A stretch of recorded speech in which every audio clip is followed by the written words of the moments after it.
start tonight with current WBA light welterweight champion Amir Khan. Now, this fighter often gets a bit of negative press, and I think that's a bit rich, really, because he puts himself out there. He wears his heart on his sleeve, firmly on his sleeve. Well, right now, he is linked up with Oxfam and is in Pakistan somewhere, helping to raise awareness of the human suffering in the parts of that flooded country. He is, of course, Amir Khan. He's doing the type of thing that too many sports stars talk about but never actually get round to doing.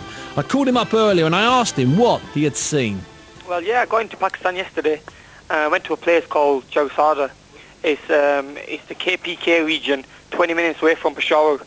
And yeah, you know, what I seen, it was a shock to me. You know, it was a big shock what I seen, because you know, seeing homes that are being destroyed, and you know, mud houses that are being totally destroyed, that you can't see them anymore.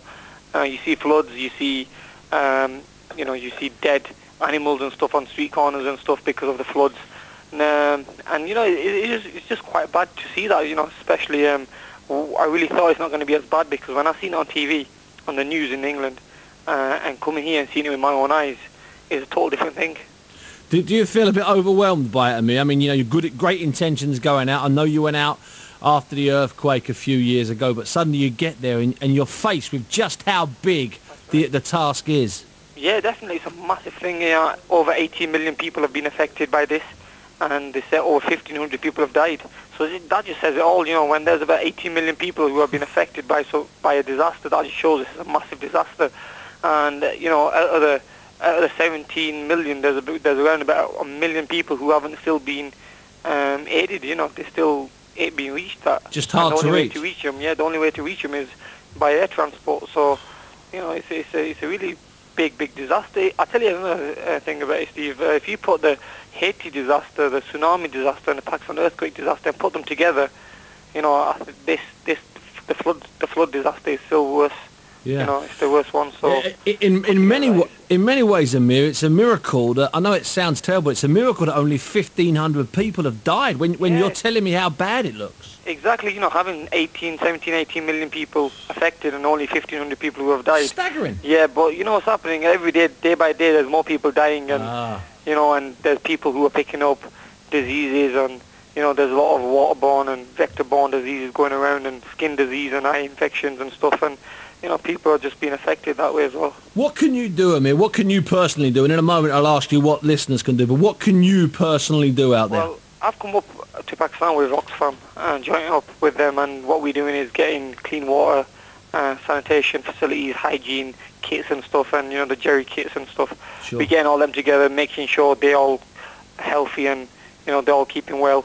And you know, that's what we're doing, and also, you know, like purification sachets and stuff, and just making sure they're drinking clean water, because you know, most of the diseases are from drinking dirty water and washing themselves with dirty water. So what I'm doing, you know, I've just been doing a few charity things, just come to Pakistan to build awareness so people realise how serious this is. This is a big serious issue, and me being a Pakistani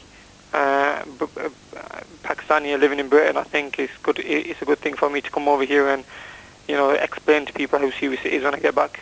Now, in Pakistan, I mean, I know that your mother and your father have got, and you have got lots of relations who still live in Pakistan. Are all of your relations okay, or have any of them suffered in any degree? We've been quite lucky as well, because we live in Islamabad and Rawalpindi area, and that area has not been affected.